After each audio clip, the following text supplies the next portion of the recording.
It was all a dream. It was all a dream. It was all a dream.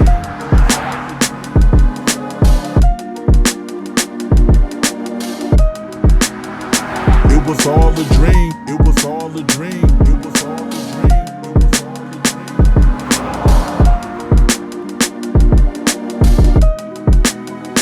It was all a dream. It was all a dream. It was all a dream.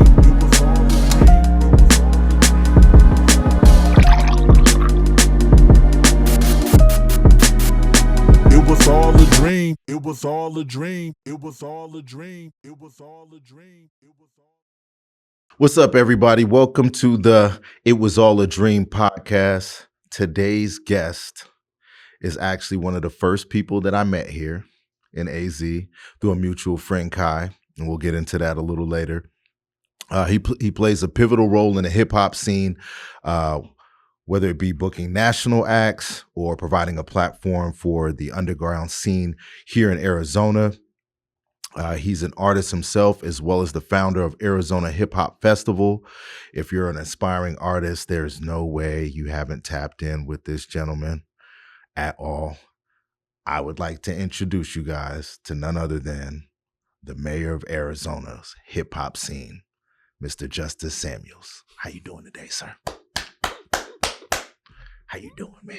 Talk to me. Man, you stupid. Hey, man, I keep it a What buck. an intro. I keep it a buck, man. Yeah. And we're gonna get into how Shout we out- met. shout out to and, Kai. and, Shout out to Kai. And I definitely want to explain some things too, because obviously I used to dabble in this line of business as well back when I was focused on being an artist. So I just have a lot of I think we all admiration. started as rappers. Yeah.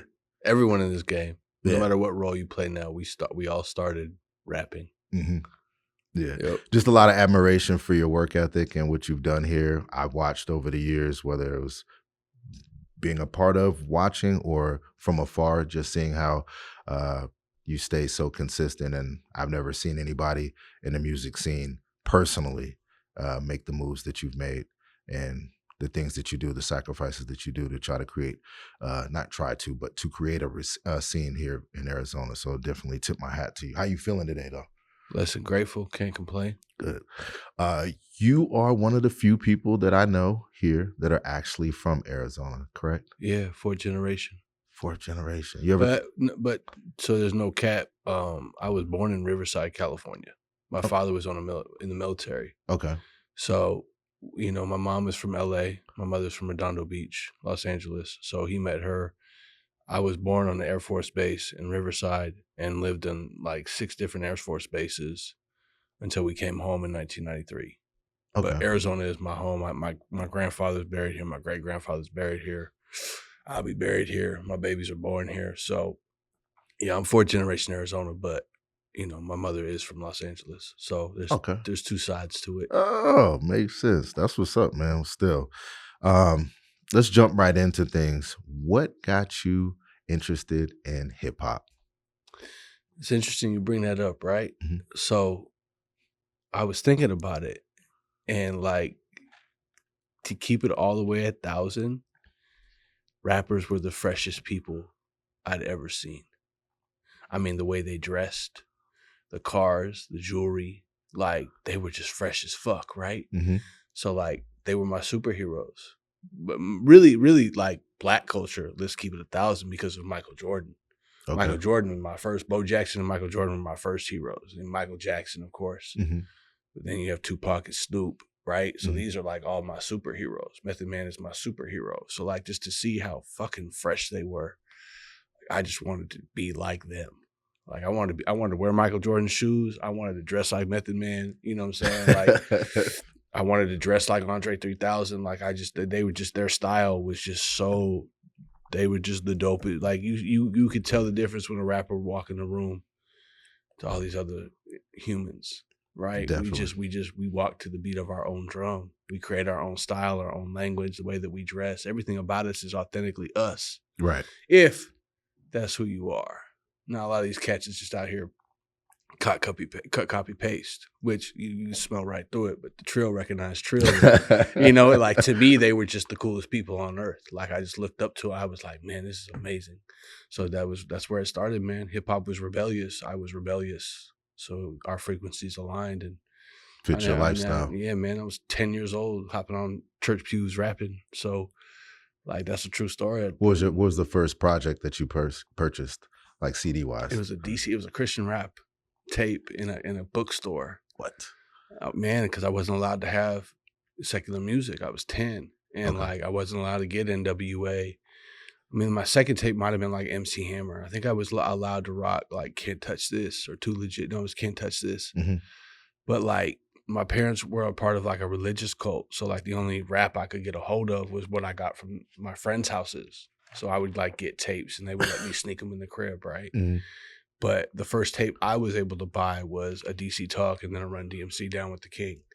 So like I was only allowed gospel rap in the crib, but eventually my parents didn't realize that the blank tapes were, you know, Cypress Hill, Black Sunday, Snoop Dogg, Doggy Style, you know, like NWA, like, you know. I feel like that's something that we all fought through as far as like the music scene, because my parents, their pushback was, oh, that's just the If your parents were in any way in the church, you know, gangster rap was not acceptable. And I mean, looking back, it's extremely vulgar and like it's gnarly how gnarly it was. Like listening, I'm like, damn, this was some fucking even more so now though. Yeah, too. I mean, but you know, I wound up smuggling tapes in the crib, and you know, it was I'm 12 years old, you know, they think I'm listening to praise music, and I got, you know, Snoop knocking in Dre the Chronic. Like the Chronic Part 1 was just, that was the first time I saw a rap video.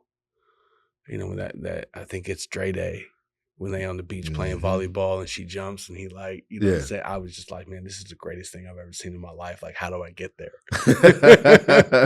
Like, what do I got to do? I want to be in a rap video. Like, what do I got to do to get there? So that man, like, just all of that, just still to this day, I never look back. That's what's up. Did you have a mentor or someone who influenced you as far as your music career goes when you first started getting into music yourself when it came to writing? So when it comes to being an MC, right? My best friend Kamal Jahid, K-Rap, taught me how to rap. Okay. We freestyled every day. That's all we did. Besides playing basketball and do anywhere we drove, anywhere we walked, if we had a beat, we were rapping. Kamal taught me how to rap. His big brother Ed Nut, Babatunde, the Everest College guy. What are you doing with your life? Get off that couch, make that call. That's the fifth member of Cutthroat Logic. So he was like, the guy that's actually in that commercial? That's my big brother Tunde. So we don't like each other anymore. We don't speak. Okay. I love him. I'd still, you know, if he needed me, and I would most likely pull up. But we don't like each other, but we love each other, and he'll tell you that. But he was like the red man of Arizona that the world will never hear, because unfortunately he had cannabis syndrome. He was like the most incredible lyricist, but all he could do was bar out. He didn't understand song structure. He couldn't write you a record. Yeah. This motherfucker could rap his ass off, right? I mean, he was like the most intricate wordplay, punchlines. Like he's probably Redman's biggest fan, right? So he's very heavily influenced by Red. Mm-hmm. And he never put out any music. He only put out the one original Cutthroat Logic album with us. And then he was so difficult. We low-key, he got kicked out of Cutthroat. And it wasn't like he kicked him out. It's just like, if you take a year to write a verse, a year. That's crazy. Like, you don't move at my pace. I write songs in 15 minutes, and they may not be the most profound lyrical like masterpiece, but guess what? This record's coming out. Right. And it's going to make an impact, because I think a lot of people fail to understand the business, which is execution.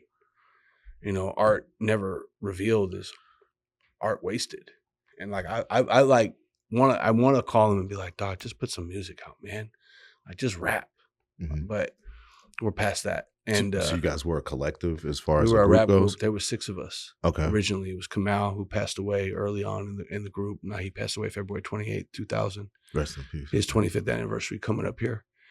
And Tunde. So Tunde and I were best friends with Deontay, and then his sister Asha sang. So it was 3 siblings and then 2 best friends. That was the original 5 members of Cutthroat Logic. And then DJ Megadeth came into play. He was on the cover of New Times. He was like a savant. He was the youngest DJ to be allowed to DJ in the clubs. He was 17, battling grown men and winning these DJ battles. Oh, wow. So they put him on the cover of the New Times.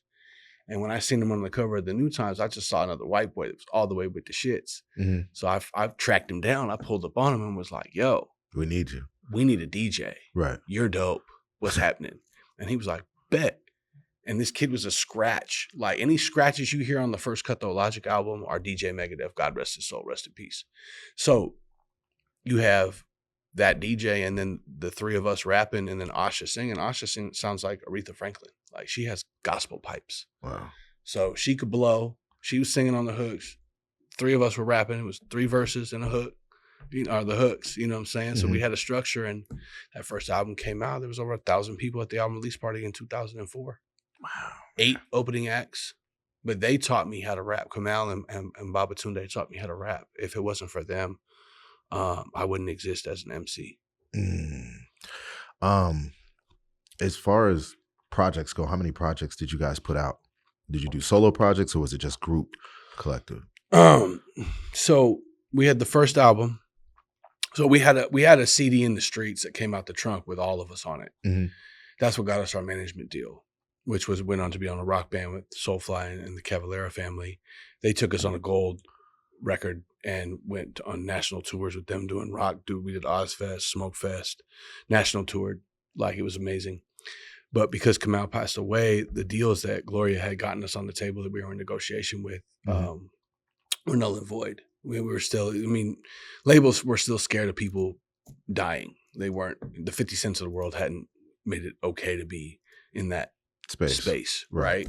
So we had one album as Cutthroat Logic, the full collective. Mm-hmm. Then Deontay and I released, we also had a mixtape. We had a clique called the Mixtape Camp. Those projects came out almost simultaneously. And then we dropped With All Due Respect, which was a collective album. I was going to release a solo album, but I loved Deontay so much at the time that I had gotten KRS-One on a feature, and I had gotten this deal with Ruckus Records. Mm-hmm. And the deal was a solo deal, but my loyalty was to Deontay as a friend and Asha. So I made it a group deal. I got us all signed to Ruckus, and we went on to, I have a record with KRS-One. We shot a video to that, Today and Forever. It was a beautiful video. It came out 15 years ago. Nice. And we had Too Short on the album. We have a song with Nocturnal and Tash from the Alcoholics on the album. So it was a really dope project. You said Tash from the Alcoholics? Tash from the Licks. I got a song about drinking with Tash from the Alcoholics and Nocturnal, the 2 drunkest rappers I've ever met in my life. And J Beam. J Beam produced it. My brother Beam, one of the coldest white boys in the universe. So I had a compilation album done. And I wasn't going to put it out by myself. So I brought Deontay in. He had a solo song on it. So we dropped that compilation album.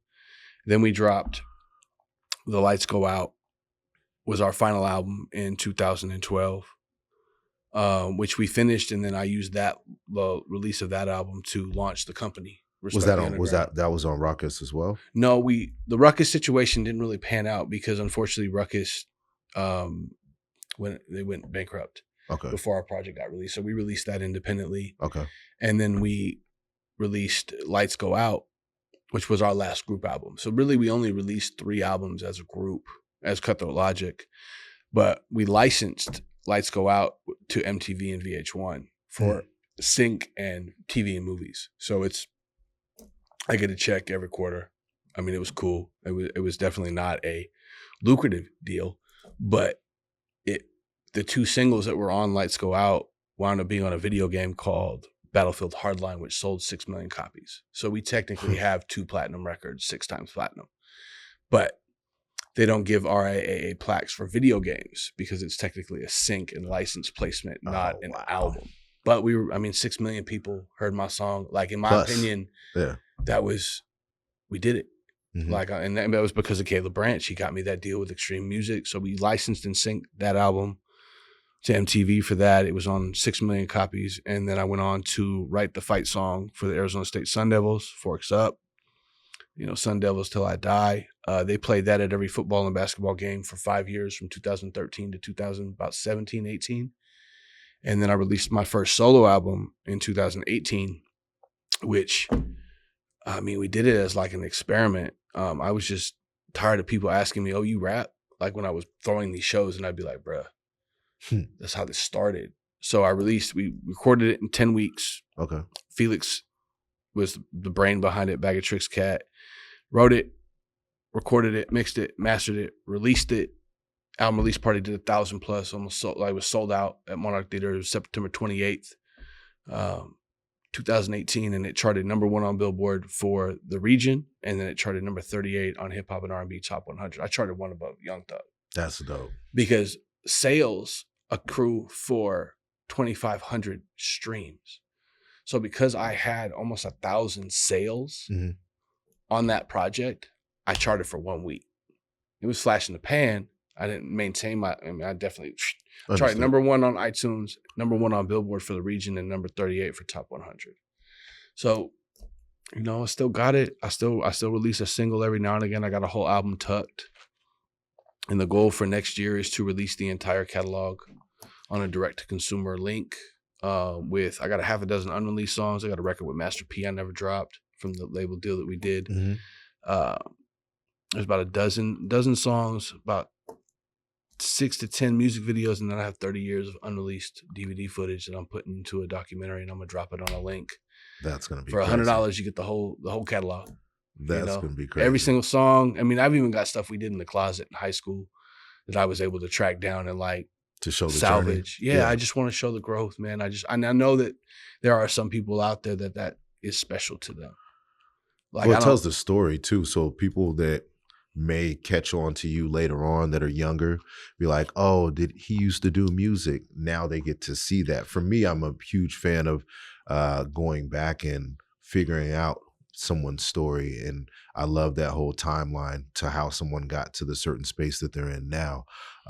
Now taking off fades makes sense. Yeah, they see it and they're like, oh. Okay. Like I got a DVD of a fist fight behind a bowling alley in high school that I bought off my op that I seen working it, and I was like, yo, you got that tape of me scrapping behind the bowling alley? And he was like, yeah, I tore $100 bill in half. I put it on the table. I said, bring it tomorrow. I'll give you the other half. He brought the tape. So the dudes who I fought used to film their fights. Right. I bought the tape off him 20 years later. And I got that for the DVD. That's the trailer. The trailer is me, little Justus Bieber, scrapping a grown man behind a bowling alley with a mosh pit. Like, watch, when I drop this trailer, it's going to go viral because they're going to be like, yo, it all makes sense now. I'm going to be like, yeah.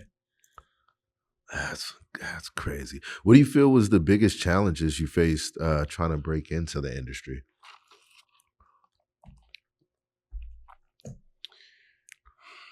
Not having any real big homies.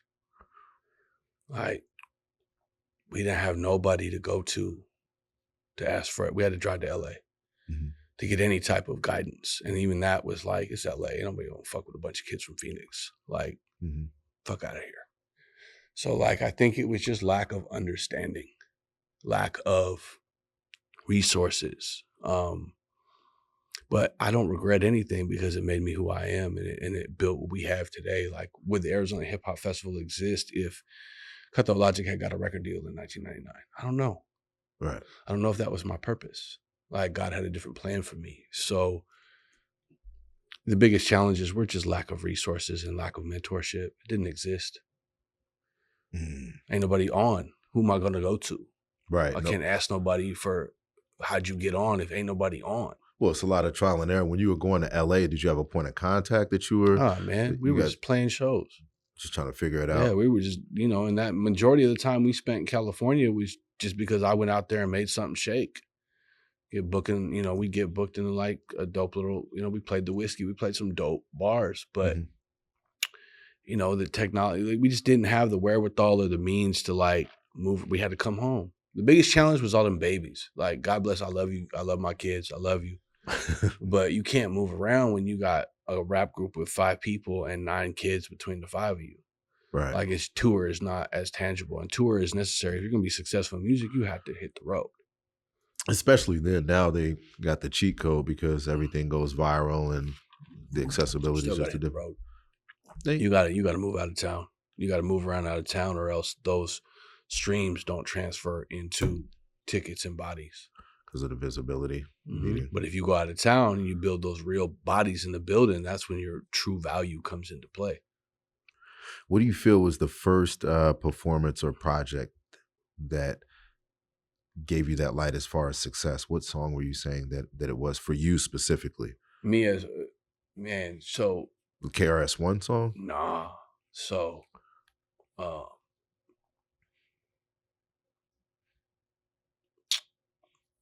I mean original song? Yeah. It was Death is Breathing, because we took Death is Breathing to Gloria. High key, I was dropping off a zip to her kid. And I gave her my demo and I was like, yo, play this for your mom. You know what I'm saying? Because she was like, Max is considered the godfather of heavy metal. He's one of Ozzy Osbourne's best friends. Mm-hmm. Just happens to live in North Phoenix. They have a couple houses all over the valley, but oh wow, I mean all over the world. But he got a crib on the north side. And who's Gloria? Gloria's his wife. His wife. Okay. She managed him, and they run their label. So they were an independent label, but it's all heavy metal, and I mean like heavy metal. I'm not talking about like this is like prog metal, heavy mosh pit shit. How'd you talk him into wanting to pay attention to hip hop? Because they love music. Okay. They're music people. Max is the most eclectic musical genius I've ever met. If I had a mentor, I would say it was Max. Okay. Because Max showed me how to really be a good man.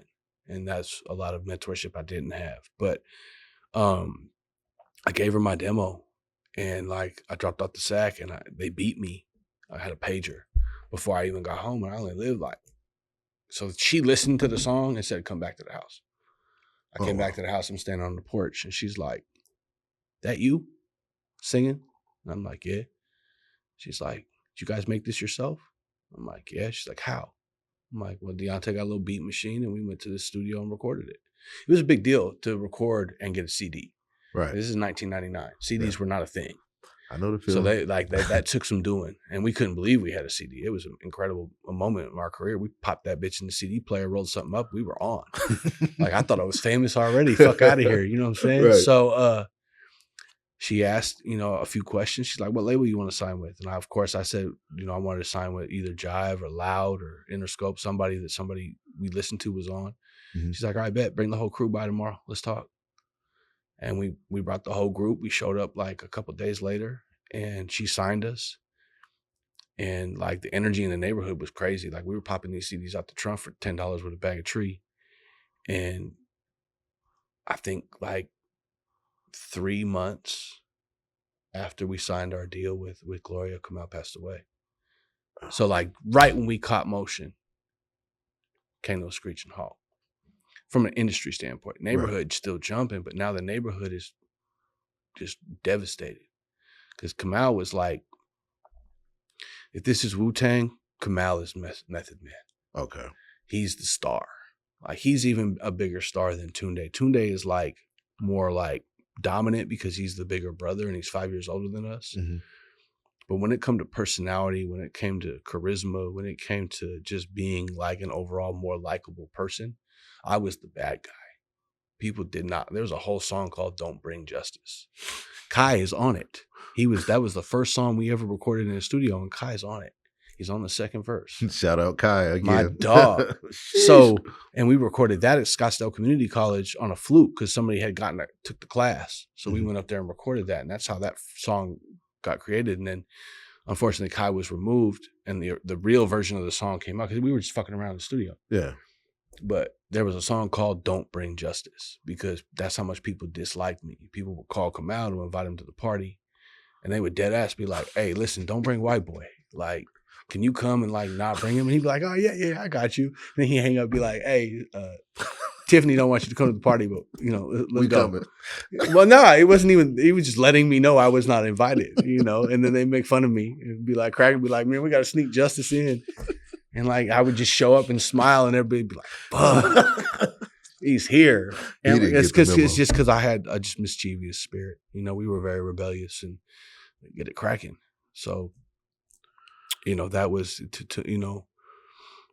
So how did Gloria approach you guys afterwards trying to move forward? I mean, I know Glow was an angel. They saved our lives. That's why it's tattooed on my body. Mm. They had lost a son a few years prior. I want to say a couple years prior. He got murdered in the neighborhood.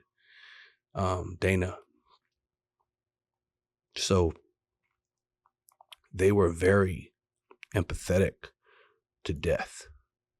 Like, they didn't get scared. They didn't stray from us. She wasn't like, nah, no more deal. She was like, come here.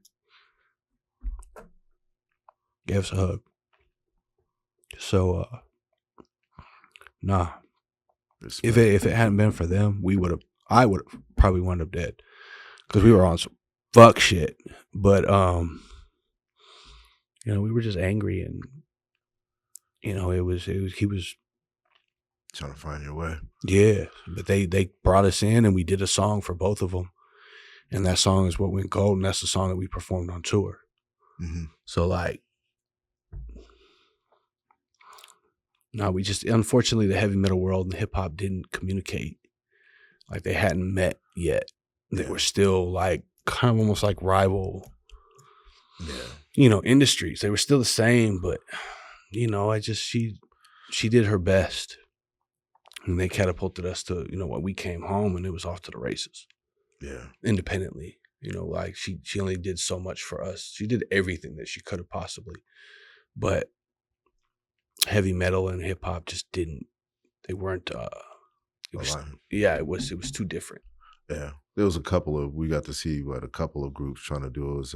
Was it Anthrax and I think Run DMC? Was it Run DMC? Run DMC did it. Aerosmith did it. Linkin Park did it. When Jay-Z and Linkin Park did it, man. Yeah. That was amazing. But Linkin Park, rest in peace of Chester. Yeah. He's from Arizona too. He's from the north side. He went to Greenway. Oh, he's from here? He went to Greenway High School. Wow. People don't talk about that. Like, Arizona been on, but we got on in other lanes. Like, we ain't never had a platinum rapper, but platinum artists have come out of the city. When I think about it, like, prior to moving here in 2014, I was doing my homework on, like, I'm just a fan anyways, aside from being an artist at one point. I seen your Willie North Poles. I seen your Futuristics prior to coming out this way. The producer, what's his name? Lifted produced Mercy for Kanye West. White boy. North Phoenix. Who did a Millie? Who did a Millie? That was Bangladesh. A Millie was supposed to go to Willie? A Millie was Willie's song. Wayne took it. Willie has a version recorded. Wow. Wayne took it. And of course, Wayne got it. Right. But that was Willie's record. Then he got body marked up. So, wow. Yeah. Shout out to Willie, man. He back. Willie is fucking back. Man. I've yet to meet you, Willie, but had his jersey on, but it smelled like, foot and ass, so I had to take a shower when I got here, throw another one on. But there were other artists too, like Juice. Richie Evans. Okay. Yeah, Richie had a deal with Black Wall Street. Mm-hmm. He was Juice McCain at the time. Coldest chain in the game. He had an Arizona license plate. Ain't nobody fucking with his chain. That was the coldest chain of all time. Ain't nobody ever have a doper chain than Juice McCain's Arizona license plate. It was the size of a real license plate down there too. And yeah, I seen the rubies wave. And diamonds. That boy always had a fucking bitch wet. Was the support here for those artists as well? I mean, I would have to say no, because no one ever was able to cut that corner, right? And I think it's just, I call it the curse of Arizona. Somebody did something to somebody so long ago that it's a generational curse we've never been able to break in hip hop. And everybody has to live with it. Yeah, we all got to live with it, because every time an artist got to the brink where they were right about to bend that corner, Willie being one of them. Michael Jackson died the day his album came out. Mm-hmm. Completely fucking cock-blocked everything, right? Juice just got tied up in some shitty contracts. It dropped 1 million mixtapes. He's still very successful independently. C-Thug. Hot Rod ain't from Arizona, but he got his deal by way of Torres Scott through Arizona, because Torres Scott made a post on 602streets.com saying, hey, I'm an A&R for G-Unit. Send me your demo. I shit you not. I sent him my demo. That's why I know it's real. And I pulled up on Taurus. I bought a microphone off of him. He good people. He lived out here. Tony Yayo was his roommate. Okay. Right? He sends Rod to 50. 50's like, yo, this is like a clean version of me. Like Rod reminded 50 of himself. He just wasn't a gangster. Right. He could write them like pop records. Right. And I couldn't tell you why Rod didn't succeed, but I can tell you that he had a record produced by Dr. Dre with Mary J. Blige on it. Yeah, I seen that. That hit 106 in Park. Yeah. But Rod also had to align himself with Fearless Records so he wouldn't get touched out here because he wasn't from here and he wasn't about that action. And the city is about that action. So like he got pressed and had to click up and make friends with a bunch of goons in order to move around without, you know, and like he's not that kind of guy. He was a mortgage broker. Oh, wow. So I mean, I ain't mad at him. Right. He still shed light on my city for a very, you know, nice little chunk of time. But his bars on that Mary J. Blige Dre beat were terrible. I don't know who fucking co-signed, who greenlit this fucking song to come out. Like, why? Like nacho cheese? Like, why? Like it was such a bad bar. I was like, I remembered it to this day. I listened to the song and I was like, yo, this song is incredible. And then Rod just comes in and ruins it. Like you could have rewrote that verse. Like he's not whacked or he had never been in that position. Right. Like whoever was in that session that was like, yeah, this is it, should have been shot in the face. Like what? Why would you let that fly? Right. So I don't know why, but he did more than he was incredible, you know, like, yeah, I ain't mad at him. God bless him too. Being an aspiring artist obviously is a very unorthodox lifestyle. How do you feel like you managed as far as like balancing your artistic ambitions, as well as having just a regular life responsibilities? I don't know. I fucked off 2 marriages and You was married twice? twice. Wow. I hit reset. I did the exact same thing twice. I have 2 little girls from my first run, and I have 2 little boys from my second. Both eventually wound up hating the game and me as an artist and everything that came with it. So I don't know if I did. I would say that I didn't. I failed at finding balance, and I gave everything to the game, and in return, I got where I'm at, which I'm grateful for. But I could have found balance. I could have been more present. Yeah, being an artist, I feel like it forces your hand to be selfish in a lot of ways. Delusional. Right. You have to be somewhat delusional. And the person standing with you has to understand, like, this is going to be a ride. And they both they didn't want to be on the ride no more, man. And I don't blame them. Bless them. Like both of them, they're both beautiful mothers. They're both incredible humans. But I mean, it's a hell of a ride. Not everybody wants to ride it out. And I'm riding this bitch till the wheels fall off. Mm-hmm. So, you know. When you think about, I know you had mentioned you did a song with Karis One. Mm-hmm. If you could pick any artist, dead or alive, to do a song with, who would that be? Just one? No, it's 3 on the same record. 3? Mm-hmm. Okay, give me 3. It's Nate Dogg on the hook. Nate on the hook. It's Pop, and it's Nipsey, and it's me. That's my dream record. Wow. Oh my God! Wow, who's doing the beat? Who the fuck you think? Trey on that motherfucker, dog. Because Arizona is a West Coast market. Right. And like, if I could have those gentlemen shoot a video in Phoenix and rap about be just authentic, but imagine bringing them to the city. And dude, I sold Nipsey a bag of weed, and I didn't sell it to him. I gave it to him in 2009. Shaw Money from G Unit was doing the producer conference, and mm-hmm. I was serving him bags of purple at the time because it's still a black market. It's still very illegal. And I still sell weed. Holla at me. Yams on your store shelves. Check your local dispensary. Powered by Drip. Yeah, let's go. We got our own product line now. It's 100% compliant with state law. Your own? Hold up. Your own? Yeah. Your own strand? Yeah. No, it's a product line. Oh. I'll show you a picture.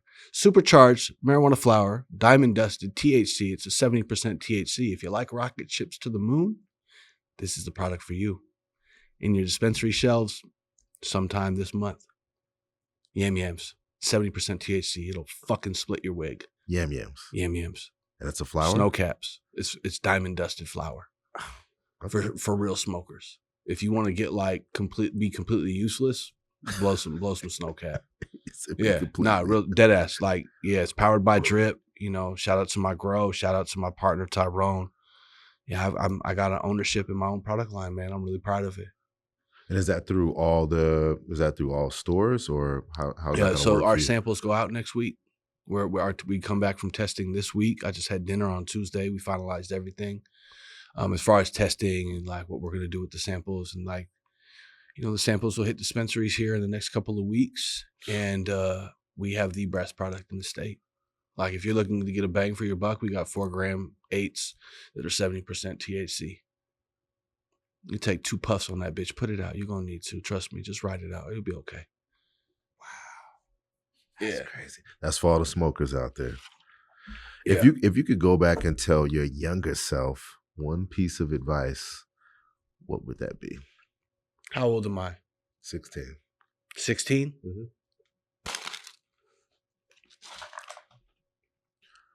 That way you got a license, able to drive around, kind of think about things a little bit. I didn't get a license till 18. I was still in cars up to that point. My license was suspended until I turned 18. Sheesh. I want to say I would say try to be there for my best friend more. But if I had to give myself some type of like advice, it would just be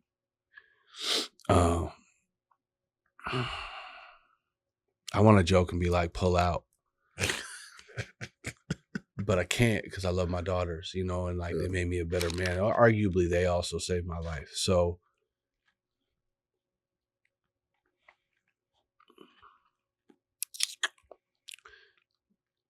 go to school, learn how to record yourself, and just put out as much music as possible, whether it's a group project or not, because I have the ability to write songs in like an uncanny quick speed.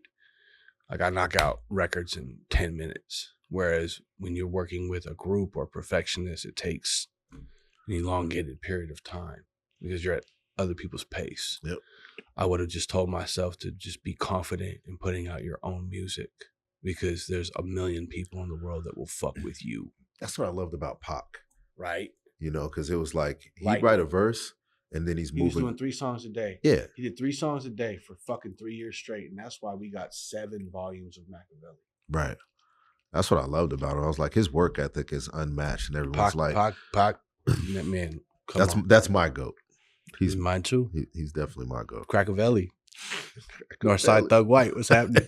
listen, Pac. Like, I got a picture of me on my 16th birthday in an All Eyes on Me t-shirt, high as a motherfucking kite. You know what I'm saying? Like, I love Pac. Pac is more. He wasn't the most lyrically like advanced, but he was the most impactful artist of our generation. It was like, the conviction. I don't think, correct. Mm-hmm. I don't think we would have the West Coast dominant era if it wasn't for Pac. Right. Because he's the one who kind of kicked all that off. If we hadn't gone to war with the East Coast, would all those groups have come in so convicted to bang the West? Right. I doubt it. Right. He created a wave. Dead at 26. Arguably, he did more before he was 26 than most rappers do in their whole lifetime. Period. Hands down. Like, holy shit. Hands so down. yeah, that's right there. Goated. And on that note, we reached the part of the show called And if you don't know, now you know. Now you know. Now you know. Now you know. Now you know. Now you know. Now you know. And this is the part that part of the show we reach where I ask my guests, people that work with my guests more or less, about the events, especially in his line of business, being an event coordinator, reaching out to some of the people that he worked with and see what their thoughts are as far as having questions for them. That's why we call this portion of the show, If You Don't Know, Now You Know. So my first question is, you ready? Sure. All right. My first question comes from DJ John Blaze. It's a two-part question. He says, where does the passion come from to be the person behind RTU and Arizona Hip Hop Festival? And what makes you continue doing so almost 15 years later? That was a great question. Damn. Good job, fuckface. Shout out John Blaze. Yeah, that's my right hand. Mhm. Where does the passion come from is what you asked. Where's the passion come from? Mhm. So I have like a half a dozen mental disorders, and I'm pretty sure it's a equation of all of them mixed up into a cocktail of Kanye West crazy. So I don't, it's not like a rational decision. It's just like I know I have a goal of where I want to take this. Right. And I have not yet reached that goal. I thought I reached it with Master P in 2014. Sorry, 15. But we weren't ready yet, and that's not what God wanted. So until I've attained that, I'm not going to give up. So I don't know if it is passion because I eat, sleep, drink, breathe this Arizona shit. Yeah. Like, I remember 20 years ago, nobody gave a fuck. And they looked at us crazy. They looked at me crazy for saying, throw your motherfucking A's up. Mm-hmm. They were like, wait, what? I'm like, yeah, you heard me. Fuck that fake ass West Side. It's Arizona. What's up? Mm-hmm. So I think it comes from just not ever giving up. I refuse to quit at anything. Will Smith said, you race me on a treadmill, I would die on this treadmill before you beat me. Like, if Arizona hip hop was a treadmill, I outlived 90% of y'all. And I'm not going to stop until I either attain my goal or die. I've never seen anybody do what you've done. And I've lived all across the country. And we're going to take it worldwide. And as far as this music goes. We will. Mark my words. By the time this episode comes out, there's going to be some things in motion that are going to take it worldwide. And once I reach that goal, then maybe I'll take a break. I doubt it. Nah, you won't. Never. It's not it. I love this shit, man. I love this shit.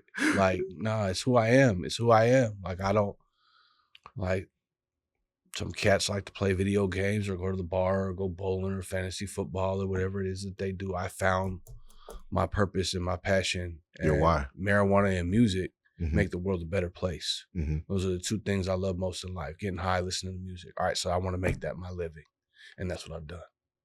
So I don't think there ain't no quitting in me, Yeah. I even asked God when I gave my life to Jesus in the pandemic. I was like, man, if this isn't what you want for me, like, tell me, show me, like, but if it is, show me why. And like, he was like, nah, you're going to do this. You've been able to maintain doing this, and we've never even touched on like work. Like, what were you doing prior to dabbling in? I can't say dabbling. What were you doing prior to tying into music? So, just so a lot of people don't know me, so we've been selling out local rap concerts mm-hmm. since 2000. I got my management deal from a house party that I set up a PA and sold red cups at the front door and bags of weed in the backyard. I have been in cannabis and concerts since 1999, since a seed was a felony. So I have always been in marijuana, from black market to legit to now we are 100% compliant and you can't charge me. So like, I've always pay over my packs, and God blesses the trap. I know that sounds crazy, but I've never hurt anyone. I never even carried a gun when I was selling weed, because I would be like, man, if they come to get us, I just give it to them. I ain't killing nobody over some tree. Like, you can have this little pack. Go ahead. I never got jacked. Never once got robbed. My little homie told me, work for me to get robbed. I had to go get it back, but that was just on principle. I had nothing to do with, the kid getting licked, but that was just the industry back then. So it was we were either selling weed, throwing concerts, working in the phone room. That's a different conviction, just in the sense of like, you've been able to sustain putting together event after event and being such a creator. And every single one is sold out. Yeah, I rarely shit the bed. and we're gonna touch on that too because of that. But you've been so consistent with doing show after show after show and being reliant on that, and that being the way to feed you. I've seen even myself dabbling in that field for years upon years, trying to find a way, not misguided, and making a lot of missteps You know myself. why? And Because we do God's work, and this is God's purpose for me. It's not me. God told me this is what you're going to be great at, and this is why you need to do it, because this is what you're going to do in the future. And I've seen that in my vision. So, like, for example, when we first launched the company, I told everyone when we partner with Master P, this is what we're going to do. I never said if we partner with Master P. I never said maybe. I said when we partner with Master P. speak it into existence. Correct. Mhm. My wife made fun of me. Blaze cracked jokes about it. Everyone in the company was like, oh, when we partner with Master P. I said it every day for 3 years. And then on Halloween 2015, 8 years ago, 9 years ago, I called my wife and said, hey, I'm going to miss Justus's first trick or treat. And she's like, why? I said, because Tweezy just called me. He Master P best friend. I just got on the phone with P. I'm driving to LA in the morning to meet with Master P. She goes, you're fucking lying. I said, no, I told you. You just don't listen. Wow. So I don't believe in like what ifs. I think what ifs are for weenies that don't have faith in who they are or what they're doing. Like I and I don't mean that to be disrespectful. I mean that so you take that as inspiration to own whatever it is that you find your passion, find your purpose, and when we find our purpose, we walk in faith, not by sight. Right. And that's how you go. Listen, man.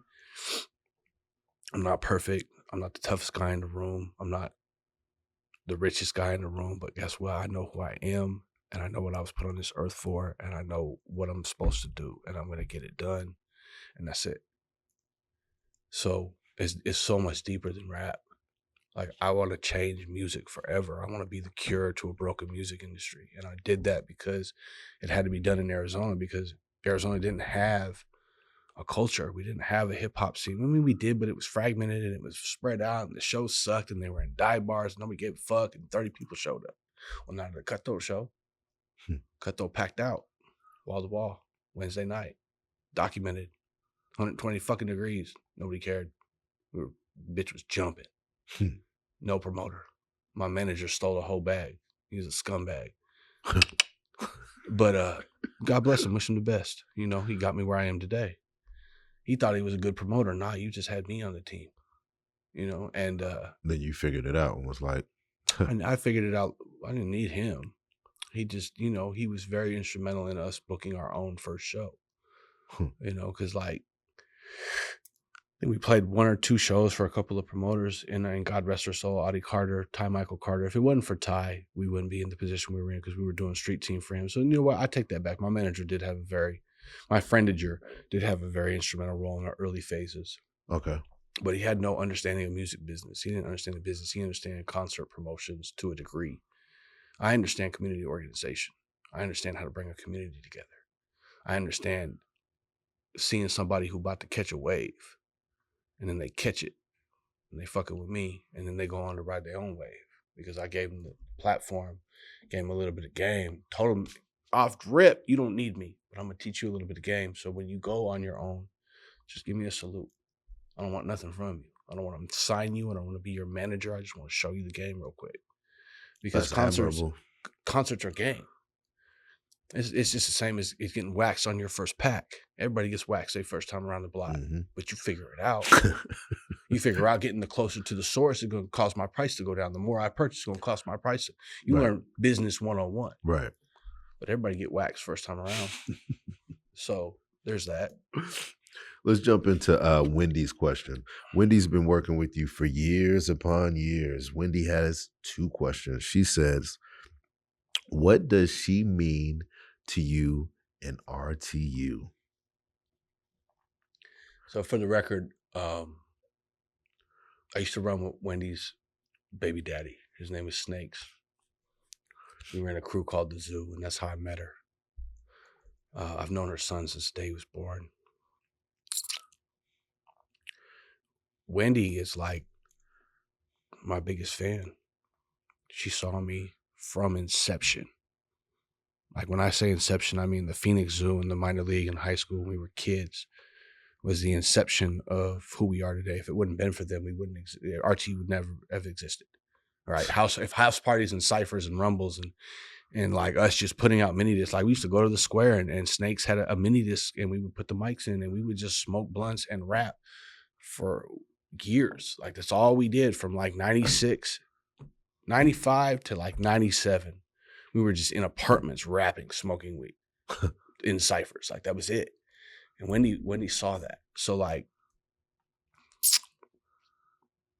so she knows Justus. Yeah, she knows me intimately. Where she made a joke, you know, Cat was calling me out for, you know, that little boxing match or the fades or whatever. She's like, do these boys don't understand you fight because you like it? Right. These motherfuckers out here picking a fight because they want to win. You just want to fight. She's like, you guys aren't even kind of the same.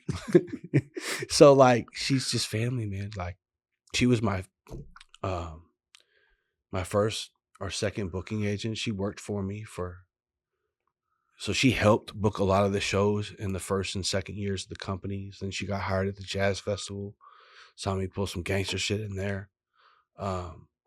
She's just been here for all of it. Speaking on, we're gonna stop right there. Speaking on gangster shit, that's the second question that she had for you. Shout out Wendy. Wendy said, "Give us a story of some gangster shit you pulled during the 12 years of throwing shows in our city." No, these are her words. I'm words. Gonna talk about none of that. I gave my life to Jesus. I'm not gonna glorify any of that. I tried, Wendy. No, you know what? We don't listen. You can go play Taking All Fades. Let's do it on repeat. Everything's facts. We don't cap. That's my dark side, man. I pray every day that I rebuke the demons of rage and anger and impulse. Like I just want to be calm and Better be space. like water. Mm-hmm. You know, Bruce Lee said, "Be water, my friend." So I just try to be water every day. But man, you motherfucker, fuck around and find out. Anyways, Felix had a question for you. Felix has, he's an artist. Obviously, he's done Felix work is with my you. brother. Well, there you go. He's an artist, hip hop artist as well, and I know he's done a lot of work for you. I don't know the inner workings, but I know that he stands. That's my left hand. Oh, there you have it. Felix's question for you is: if you could go back in time and learn one additional skill that would have aided your career in music, what would it be and why? Such a good question. So just to give Felix his flowers, Felix is the Rick Rubin of Arizona. He is the Jedi behind the boards. He's the reason Willie had this second wind. He has worked with all the legends, and he's 12 years younger than me. So like, he's an old soul, but he's mastered the art form of strategic partnerships. Like he records all the Mega Ran's music. They got a Grammy nominated motherfucking children's album together. He works with Buki at Eastside Legend. If it wasn't for Felix the Justice album, it never came out. Because I was just annoyed one day that motherfuckers forgot I rapped. And he was like, well, then drop an album, fool. And I was Put like, that pressure. Bet.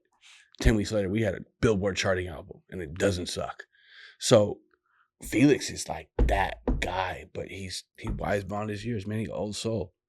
What I would have done is the moment I got kicked out of high school, my junior year, is I would have gone to college for music business, and I would have sold marijuana in school to fund it, to pay for school, because we were still scary back then. Like, if I'd have known what I known today, I'd have drove to Mexico and plugged in with the cartel. Like, give me them packs. What's happening? Like, let's get them off. Because that Reggie shit was popping. We would have been millionaires. But God had other plans. And I would have gone to school for music. I would have learned music business. I would have learned how to become an engineer just so I could record myself. And I would have been more aggressive with pushing trees, young. So those are my skill sets. Do you think that money would have deterred you from even wanting to focus back on the music side of the table? I've always just wanted to be an artist. I just want to rap, man. All I ever wanted to do was rap. Now I want to circle back to the Kai conversation in the beginning of when I first met you, when I referenced that. PD America. PD America. Back in, it was summer 2014. We were putting together Summer West Fest. I was like, look, I've done promotion for years. I lived in Washington, moved to Arizona. Let's figure this thing out. I was like, who are the movers and shakers here in Arizona? He didn't know. So I was like, that's because Kai been in the military and at war for the last how many years? Right. He fought for our country. He wasn't tapped into the culture. He Right, was out right. killing bad guys. So when I'm looking online, and I ran across one of your events, and that's when I lived in North Phoenix at the time. I was like, hey, there's an event going on. I want to go check it out. Let's go do that. He's like, all right. So we pull up, sees you're there. He knows you. He's like, oh, this is who's putting together the event. Introduces us. I'm just like, oh, that's what's up. I think at the time, there was probably maybe 20, 30 people there, right? And so you got there real early. Yeah. But I asked you, I remember you saying, I was like, so how many people are you expecting? What's the turnout going to be tonight, right? And you were like, 500-600 people. I'm looking around the place. I'm like, there's no fucking way he's going to get 500-600 people in there. So Kai, about a half hour later, Kai's like, hey, I need you to drop me off somewhere. And then I came back to the event. So I went and dropped him off. I was gone probably like a half hour. I get back. Line around the block. When I tell you, people, the parking lot was ridiculous and I didn't have nowhere to park, I'm just like, you made me a believer. And I can't, I mean, when I showed up, I was just like, this is like. I remember that moment when Kai walked up. He was sitting behind the fence. Mm-hmm. And I ain't seen him since we did that record. So like, that's how long it had been? A long time, man, because he only spit that one verse. That's crazy. And then went in the military. And we never saw him again. And his verse was so hard. Split his guts and let him watch his blood spill type shit. He was really dope. But he was super intelligent. So, he's not going to rap. He's going to go get that bag. Right. Which we're doing right now. Mm-hmm. So, like, when I saw him, I just smiled because that's my dog. Like, I ain't seen him in, a million years. So my thing was this though. I did shows in Washington and it's like a way smaller scale. And it was what I consider a nice show is 200 people, maybe 300 people. Super healthy. That's respectable. That's respectable. But you were in venues that venue that we were in. Its max capacity was 342 people. Yeah. It was a venue that I would do in Washington, and I'd be happy with what you did. I'm pretty sure it was 600 people that night. I'm pretty sure it was somewhere near that. Was it Trap House album release party? No, it wasn't anybody's release party. It was your event. It was an event for artists that were selling tickets. Performing? Nope. It was at Joe's. Yep, it was at Joe's, and it was ridiculous. I mean, so. Regardless, the turnout was something for me that was just like, man. So God gave me a gift in this community organization. It's not because I'm an incredible promoter. I know how to create energy around things, and I'm great at promotions. But I have a gift of bringing people together at the right times in their career and lives to where I see the wave and I can feel the energy around that brand. And I catch a little white boy on the block. I'll be like, hey, I see you got motion. Come here. Let me talk to you. And I'll talk to him. And in 30 seconds, I know if he with the shits or not. Mm-hmm. Insert artist here. I can have a 5-minute conversation with anyone. And I can tell you whether or not I can give them the resources and tools to be successful. Mm-hmm. I can read the room. What made you, as far as like RTU goes, how did you come up with the name Respect the Underground? It was a t-shirt. It was a t-shirt that we just created a logo. Like the company name was fucking retarded initially. Like 4 or 5 volumes in, we'd only done like probably 3 or 4 concerts, Okay. all sold out.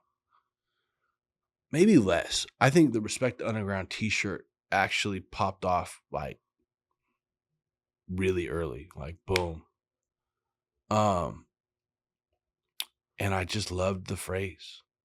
Like it was so much better than the original name. What was the original? It was fucking retarded. I don't even want to say it. Only because of the climate of politics and everything now. I had no business being Caucasian throwing a concert company with that name. Mm. It's called the Underground Railroad. Oh, Yeah. yeah. So, but I did my research, and the majority of the Underground Railroad stops were Anglo-Saxons that hit people. Mm-hmm. So I was like, well, it's perfect. Right. That's fucking retarded. I stand corrected. But the reason I changed the name of the company is I have an African American auntie who's gay, but she's also like an established in the legal field. Like this woman is extremely intelligent. Mhm. She's my favorite auntie, right? I'm at Christmas dinner and she checks me at the table in front of everybody. Like, what's your cracker ass got any business having a company named that? And I looked at her and was like, you're mad at me? And she's like, yeah, change it. And I was like, bet. Company name changed that day. But like, because everybody was pushing me to do it, but we had already established the company and I was kind of married to the idea of these underground railroad stations all over the world, you Mhm. know, and that was but nah, when she checked me, I was a wrap. So, you know, bless her heart. I still love her to this day, but she changed the name of my company real quick. Riddle me this. One thing I feel people don't understand is the money that goes into putting together events. A lot of artists just want to show up. They don't want to do their part, from my experience. They also don't know the investment that goes in, whether it's booking the venue, getting the DJ, the promotion that goes behind it, lighting, sound, so on and so forth.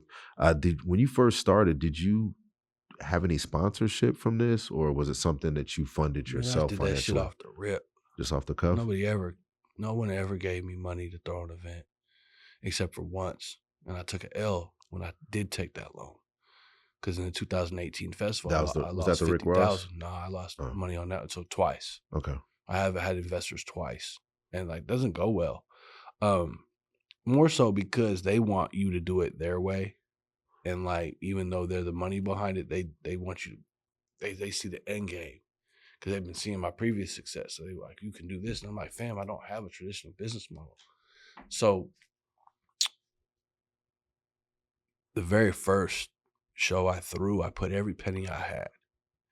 It's like $3,000. And my ex-wife at the time was pregnant with was going to be my first child with her. She had a miscarriage the same day. So I'm going to like sound check.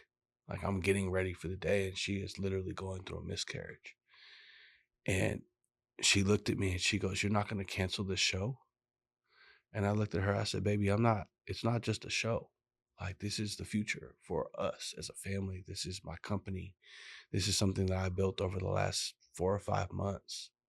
And if I cancel this, it's never going to come back. Like this will be the end of my career.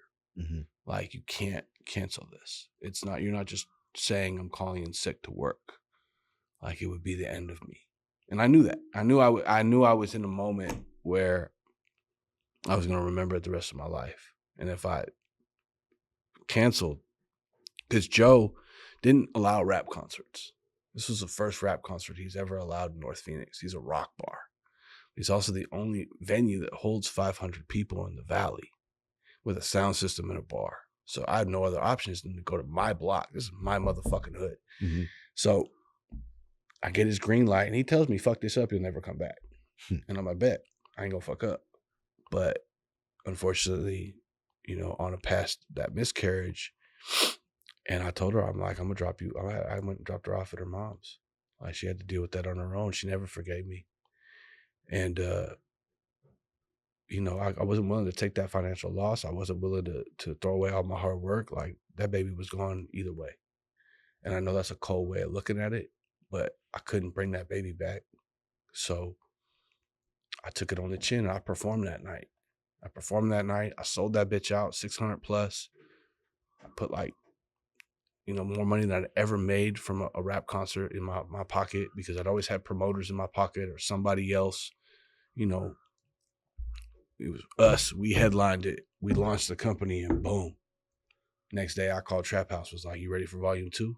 He said, "Bet." I said, "Drop an album. Let's go." Kiss My Converse. He did 800 people. 2 months later, March 23rd, 2013.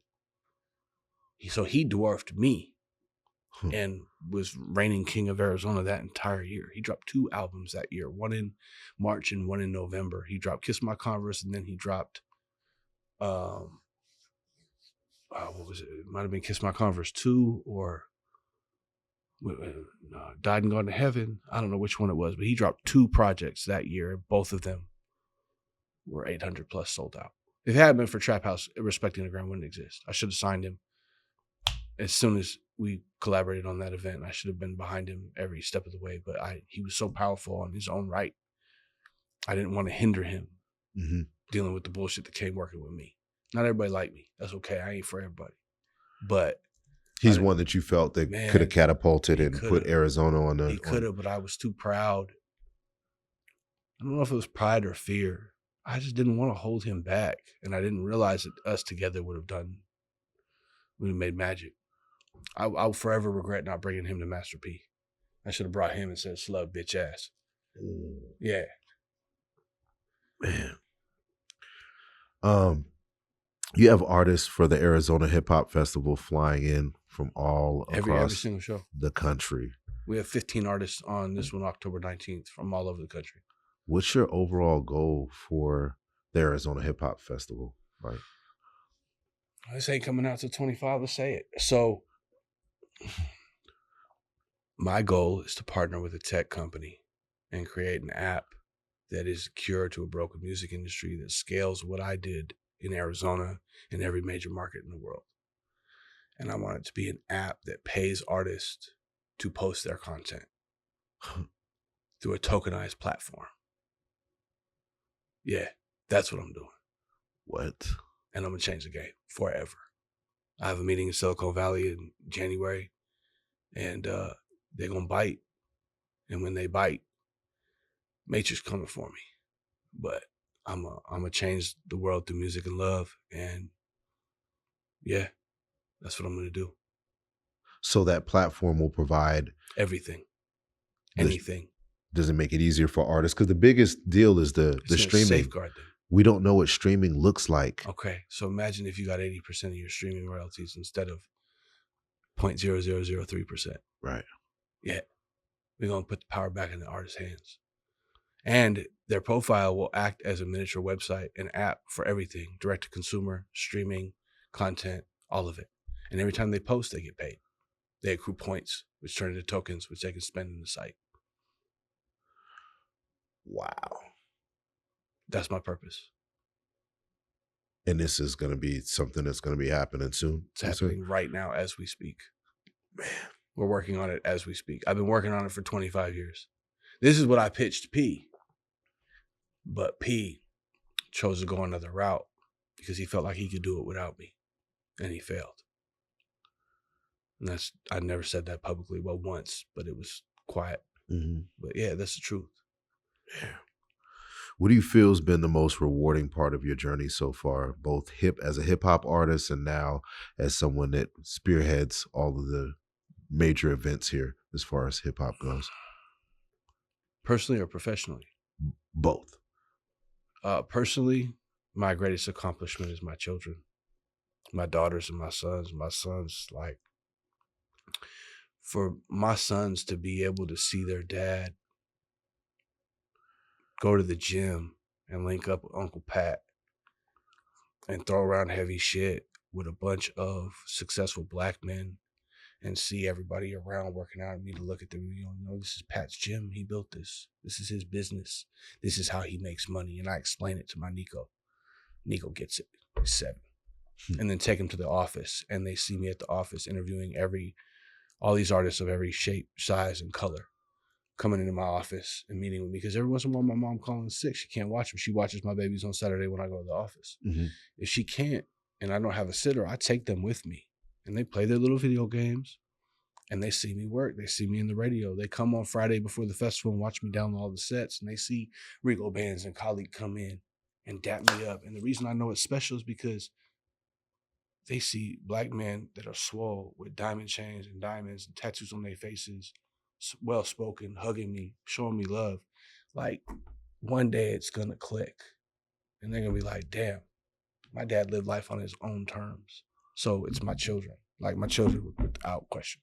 That definitely says a lot. What about the hip hop side of the table, as far as what's been like the most rewarding for you? Like putting together the events. No, Hip Hop Day. Hip Hop Mayor Day? Stanton. Okay. He gave me the nickname Mayor of the Underground. I didn't like it because it made me uncomfortable when he said it on air. He said it on air on 101 The Beat, and he said it when we did the drop. And like every time he would say it, he was just joking. He's like, I'm here with the real mayor, the Mayor of the Underground. And I would just smile like, no, you can't say that. Like, you the mayor. Like, and he's just so humble. And now he sits on Congress. But that man changed my life. Like, that moment for the city, like, they didn't have Hip Hop Day in DC until the 50-year anniversary. We had Hip Hop Day 8 years prior. And like, this is Arizona. We didn't even celebrate Martin Luther King until the Super Bowl told us to fuck off. Yep. It's that they reneged in 92. So yeah, you talk, and that's why, honestly, man, that's where I think the curse of AZ comes from. It's a very, at one point in time, was a very racist place, right? A lot of hate, a lot of white, a lot of Mexican, just people, a lot of hate, right? And hate crimes occurred. I think there's a lot of bodies in the desert nobody knows about.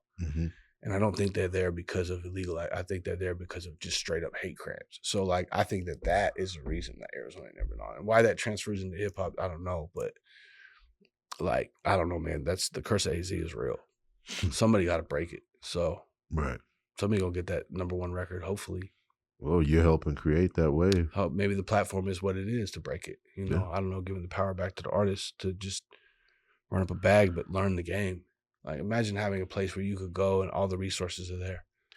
I just feel like the avenues that people have now, it's sped up because we used to have things such as artist development, and now the artists develop themselves through social media, and then there's a lot of missteps through that process. And I think they get lucky, and then they think they on. And like, look at, so Atlantic dropped like 100 artists.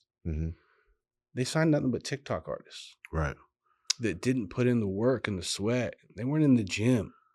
They just got lucky and hit a fly ball out the park. Yeah, it's the instant gratification. It's no different from when we look at reality TV and say, why are these reality stars in these movies when you have actors that have spent years training to be in this space? They didn't put in 10,000 hours. Yeah. So Artsy Worldwide will be a platform to help artists put in their 10,000 hours while developing their craft, while learning the game, while having access to resources.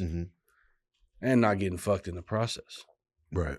Like, I want to safeguard artists from getting fucked and hosed in these stupid fucking label scams and radio scams and DJ scams. I got hosed out of 30 bands early in my career because I wanted to throw a concert, and the old girl ran off with the bread. Like, that's a common, I mean, I'm sure you saw it in promotions where you get a fake booking agent and they're like, oh yeah, I'll get it, boom, boom, boom. And then you get strung along and your 30 grand grew legs. You know, like, that's common in hip hop. It's common in music, period. So imagine having access to booking agents that are real. They just charge you for your time. Shout out Caleb. Yeah, my dog. He used to be my manager. That's my ace. Most definitely. What do you want your legacy to be? I'm going to develop this app. I'm going to change music forever. I'm going to sell it for $100 million. And then I want to eradicate homelessness in Arizona. I want to have this like vision of this waterfront. You know, the canals, they're ugly right now. And they just have tents along them and fentanyl zombies. Well, imagine if those canals all had mini homes and bridges that went over the canal, and we filled the canal with fish and created an ecosystem to where we gave them a place to live, but they had access to healthcare, mental health care. And like, we just built tiny homes for all of these people who currently sleep in tents, if they sleep in a tent at all. Right. And we built a community for them to sustain. Like, that's what I want to do with my money. That'd be amazing, man. That would definitely be amazing. So, where can the listeners find out more about you as well as your upcoming events? How do they find you on social Man, AZ media? Hip Hop Fest IG. AZ Hip Hop Fest, stupid poppin'. We just dropped the West Coast Fest flyer today. It's got like 2,000 shares, 1,000 comments. Actually, let's pull it up right now. Let's say what it looked like right now. No This is doubt. West Coast Fest, which is absolutely.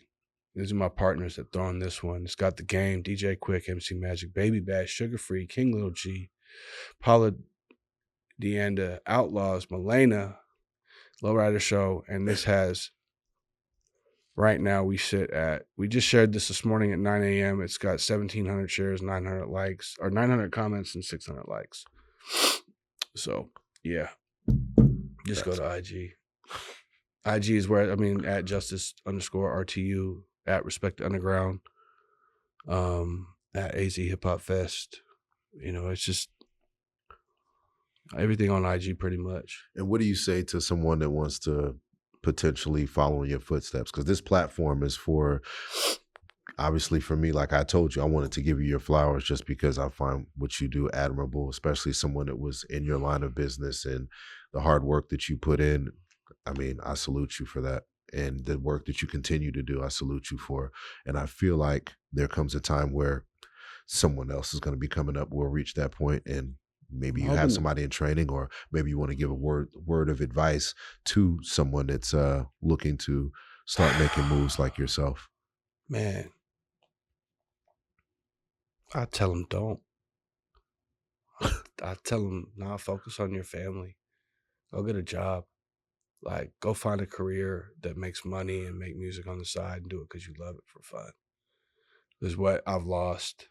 I don't know if it evens out. I know this was my purpose, so I don't regret anything. But it'll be different when the platform's up. So, like, as it stands right now, don't. No. Don't do it. I said don't do It's it. an ugly game. It's a cold game. Yeah. Ain't no love in this motherfucking game. Yeah. It's all fake. There's rare instances like this where we have a mutual understanding and respect and love for each other. But, like, the game is full of suckers and snakes. So, like, I don't recommend it for anyone. But if I tell you that and it pisses you off, do it. Because then you got what it takes. You got to have thick skin. Like, you got to have armor, because they're going to come for you. And you better stand 10 toes down, head on a swivel, taking all fades. Because the moment oh, no, I don't want no trouble, that's when they're going to fuck you up. Right. 50 said it best. He said it's the kid who doesn't want a black eye on the playground that always winds up getting a black eye. Mm-hmm. But the kid that's out giving black eyes, it's a different hustle. So, yeah, man. Like, if this is in you, run it. If it's just on you and you just want to look fresh and smoke some weed and pop some bottles, nah, man, this ain't for you. Right. Like, I love this shit. That's what's up. Well, I just want to say thank you for your time. I appreciate you greatly for coming out. Thanks for having me. This Yeah, most podcast is fucking great. Your name is incredible. No doubt.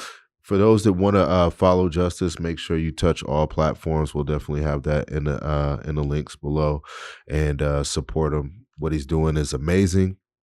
If you're an aspiring artist, tap in with him. If you're someone looking to follow suit in some sort of way or want to pick his brain, I'm sure he's open to answering questions. If you ran across him, approachable. I ain't shit. Respect the underground. I ain't shit. You can ask both my baby mamas. Respect the underground. Salute to Justus. Thank you for your time. We out.